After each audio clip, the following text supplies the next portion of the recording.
ये खबर SGT university द्वारा प्रस्तुत की गई है। टोल प्लाजा पर हुई एक डिजिटल पेमेंट और खुल गया हत्या का राज। अपराधियों की एक छोटी सी गलती और पुलिस पहुंच गई उनके करीब। कार में बैठने की लोकेशन से लेकर भागने के रूट तक सब फिक्स था।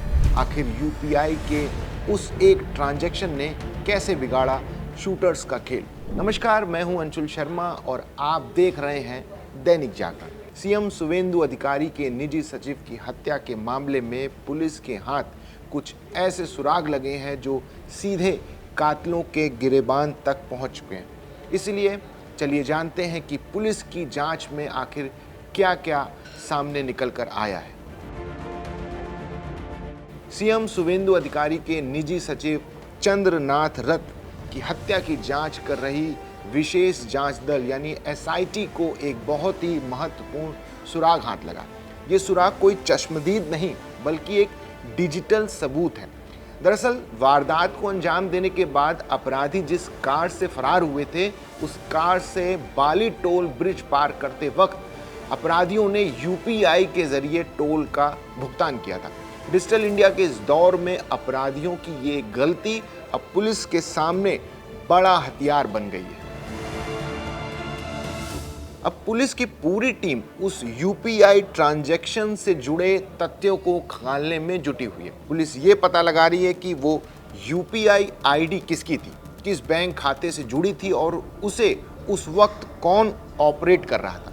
अधिकारियों का मानना है कि इस एक डिजिटल लिंक की मदद से वे बहुत जल्द अपराधियों के असली चेहरे दुनिया के सामने ला सकते हैं। इस मामले में पुलिस ने 3 लोगों को हिरासत में लिया है, उनसे पूछताछ की जा रही है ताकि कड़ियों को कड़ियों से जोड़ा जा सके। जांच में पुलिस के सामने जो सबसे बड़ी मुश्किल आ रही है वो है सीसीटीवी फुटेज का ना मिलना।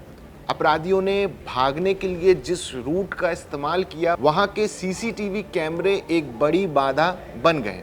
पुलिस सूत्रों की माने तो दोहरिया माठपाड़ा इलाके से होकर जिस रास्ते से अपराधी फरार हुए, वहां लगे कई सीसीटीवी कैमरे लंबे वक्त से खराब पड़े।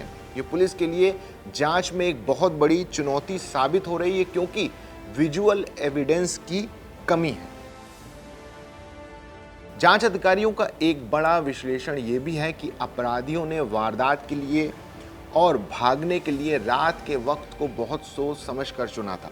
ऐसा माना जा रहा था कि अपराधी अंधेरा होने का इंतजार कर रहे थे। उनका मकसद साफ था कि तेज रफ्तार बाइक और कार से भागते वक्त ना तो उनका जो चेहरा कैमरे में आए और ना ही उनकी गाड़ी की नंबर प्लेट साफ दिखे। ये दिखाता है कि ये कोई अचानक हुआ हमला नहीं था बल्कि इसके पीछे बहुत ही शातिर दिमाग काम कर रहा था। इस हत्याकांड के तार अब बंगाल की सीमाओं को पार कर यूपी और बिहार तक पहुंच गए। जांच के सिलसिले में पुलिस की जो विशेष टीमें यूपी और बिहार भेजी गई हैं, अधिकारियों को पुख्ता शक है कि इस वारदात को अंजाम देने के लिए जो शार्प शूटर बुलाए गए थे वो इन्हीं 2 राज्यों के रहने वाले। पुलिस वहां के लोकल इंटेलिजेंस और पुराने अपराधियों के रिकॉर्ड खंगाल रही है ताकि शूटर्स की पहचान की जा सके। एसआईटी की जांच में एक और चौंकाने वाली बात सामने आई है। हमलावरों को पहले से इस बात की सटीक जानकारी थी कि चंद्रनाथ रथ अपनी कार में किस तरफ बैठे। कार के अंदर की लोकेशन का पता होना इस ओर इशारा करता है कि उनकी रेकी बहुत करीब से की गई थी। इसी जानकारी की वजह से हमलावरों ने बिना किसी गलती से सीधे उन पर हमला किया।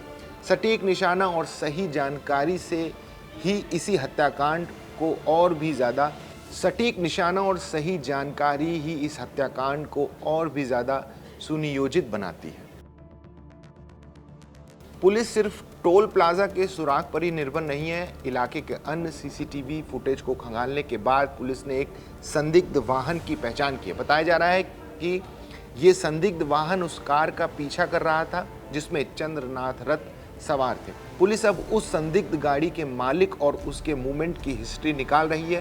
हालांकि अभी तक इस मामले में किसी की भी औपचारिक गिरफ्तारी नहीं हुई, लेकिन संदिग्धों का घेरा छोटा होता जा रहा है। आज की पूरी जांच का मुख्य केंद्र वो कार और यूपीआई पेमेंट है। टोल प्लाजा पर की गई वो एक छोटी सी डिजिटल ट्रांजैक्शन अपराधियों के लिए जी का जंजाल बन गई। पुलिस का मानना है कि अब भले ही अपराधी सीसीटीवी से बचने में कामयाब रहे हों, लेकिन डिजिटल फुटप्रिंट को मिटाना उनके लिए नामुमकिन हो गया। अब पूरा फोकस उन 3 हिरासत में लिए गए लोगों और यूपीआई डेटा पर निर्भर है। चंद्रनाथ रथ हत्याकांड की गुत्थी अब धीरे धीरे सुलझती नजर आ रही। पुलिस की टीमें दूसरे राज्यों में हैं और तकनीक की मदद ली जा रही। देखना होगा कि ये डिजिटल सुराग पुलिस को कातिलों तक कितनी जल्दी पहुंचाते हैं। इस मामले में हर छोटी बड़ी खबर अपडेट जो है वो हम आप तक पहुंचाते रहेंगे।